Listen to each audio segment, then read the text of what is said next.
जय हिंद साथियों, स्वागत है आप सभी का शाइन वाईटी क्लासेस में।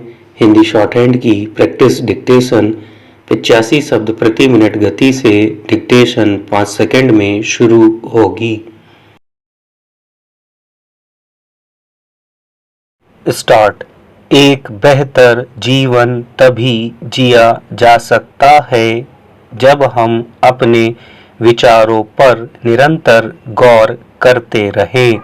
सोच विचार ही हमारी हर गतिविधि और हमारी दिनचर्या के रंग रूप को निर्धारित करते हैं। शोध बताते हैं कि हर पल हम विचारों के घेरे में ही रहते हैं। तरह तरह के हजारों विचार हर समय हमारे विवेक को चुनौती देते रहते हैं। यह सच है कि हमारे विचार हमारे माहौल के अनुसार ही पैदा होते हैं। हम सब ने महसूस किया है कि जिस समय हम सज धज कर किसी दावत या जश्न में अपने मनपसंद साथी के संग शामिल होते हैं, उस समय हमारे विचार उमंग तथा आनंद से भरे होते हैं।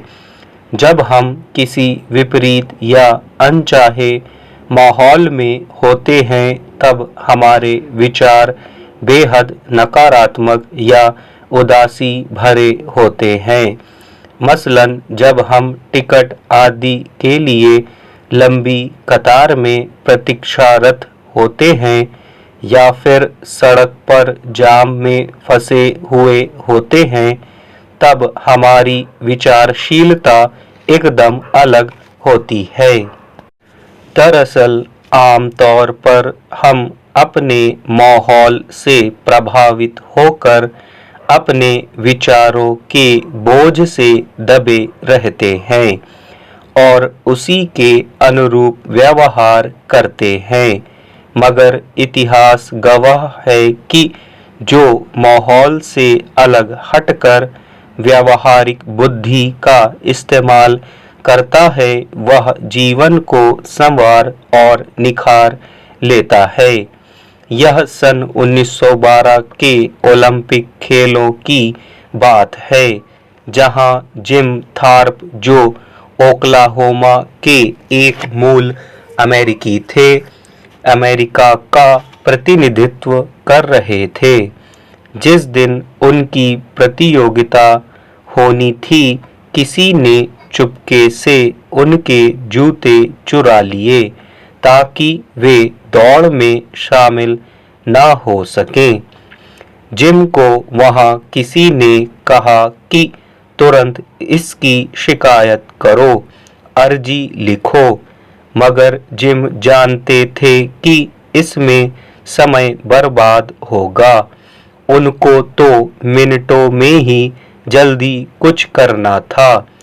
जिम ने ठंडे दिमाग से सोचा, पास ही एक कचरा पात्र को खंगाला और उसमें से 2 जूते खोजे और वही पहन लिए।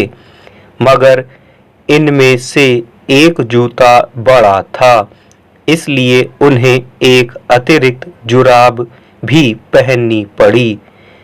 इन असमान से जूतों को पहनकर भी जिम ने उस दिन 2 स्वर्ण पदक जीते। यह घटना अपने माहौल को सूझबूझ से सकारात्मक बनाने और विजेता बनने का एक महान उदाहरण बना। एक समाचार पत्र ने तो यहाँ तक लिखा कि वह जलनखोर और नादान जूता चोर अब बहुत पछता रहा होगा, क्योंकि ईर्ष्यालु होकर उसने एक विजेता की राह में बाधक बनने का पाप अपने सिर ले लिया। हमें अपने जीवन की परेशानियों को बहाना नहीं बनने देना चाहिए। क्या हुआ अगर जिंदगी हमेशा न्यायपूर्ण नहीं रही? सवाल यह है कि आज हम इसके बारे में क्या करने वाले हैं। चाहे सुबह उठते ही हमें कोई कठिनाई मिली हो, चोरी हुए सामान, खराब सेहत, असफल रिश्ते या कोई डूबा हुआ व्यापार, इन्हें अपने सफर में बाधा नहीं बनने देना चाहिए। हमारे पास या तो बहाने हो सकते हैं या फिर परिणाम, लेकिन दोनों एक साथ नहीं। अपने जीवन में हम अक्सर बहुत सारी चीजों के दर्द को कंधे पर लादे हुए फिरते हैं। अपने गलत फैसले को सही या गलत के सांचे में फिट कर देते हैं। असली बात यह है कि हालात ना तो कभी सही होते हैं ना कभी गलत होते हैं। इसे एक तरफा हुए बगैर समझा जा सकता है, यानी जो कुछ भी अनचाहा है उसे भुलाया जाना, छोड़ देना, माफ कर देना और आगे बढ़ जाना हमारे हाथ में है और एकदम संभव भी है। जिस जगत में हम जीवन यापन करते हैं वह एक गहरी चेतना से सराबोर आईना है।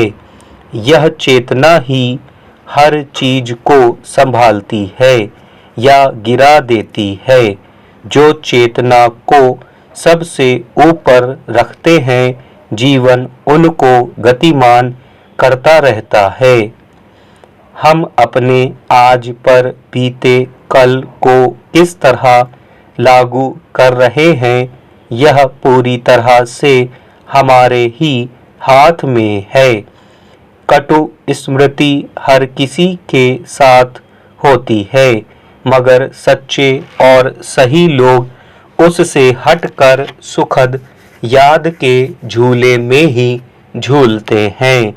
सूझबूझ का मजबूत घेरा हमें हर तरह की असहजता से लोहा लेना सिखा देता है।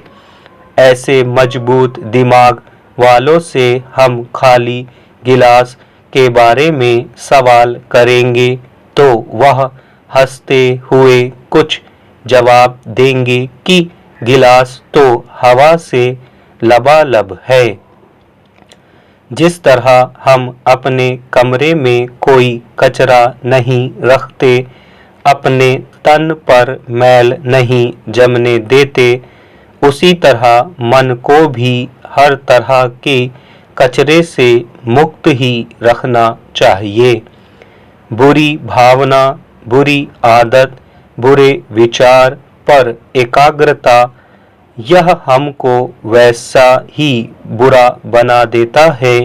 हमारे विचार जीवन के ऐसे वाहन हैं जो हमें उन्नति या अवनति के सफर पर ले जाते हैं। इस संदर्भ में एक प्रसंग का जिक्र किया जा सकता है। एक जिज्ञासु छात्र ने अपने अध्यापक से पूछा कि व्यक्तित्व में निखार के लिए हमें क्या करना चाहिए। अध्यापक ने कहा कि लोग हमें 4 तरीके से देखते समझते हैं। हम क्या बोलते हैं, कैसे बोलते हैं, क्या करते हैं और कैसे दिखते हैं। इन्हीं के हिसाब से हमारा अच्छा प्रभाव पड़ सकता है और बुरा भी। अक्सर देखने में आता है कि लोग अधिक लगाव और चाव बस अपने पहनावे पर रखते हैं ताकि उनके पहनावे से दूसरों पर प्रभाव पड़ सके।